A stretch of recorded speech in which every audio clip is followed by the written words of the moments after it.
Hey everyone, welcome back. I am the Electrical Code Coach, and this is the electrical question of the day. There can be a maximum of blank degrees bending radius when bending a run of rigid metal conduit. And what this question is asking is what is the maximum number of turns can you have in a conduit in between pole bodies or boxes or cabinets or whatever you're going in between? And the answer is actually going to be found in 344.26. But I'm going to let you in on a little tip. This is the same for all conduits, and it can be found in the .26 section of, I'm pretty sure, all of them. And the answer is 360 degrees.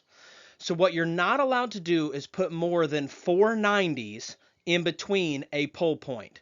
Now, it can be any variation of 360 degrees. It could be 390s and 245s. That equals 360 degrees.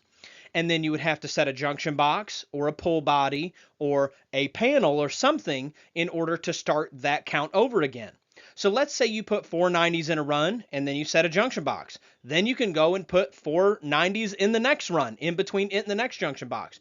Just in between pull points, you can't have more than the equivalent of 360 degrees.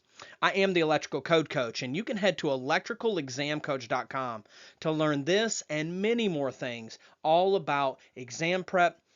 But not only that, you can be just a well-rounded electrician or a well-rounded enthusiast. I am the Electrical Code Coach. Let's get to it.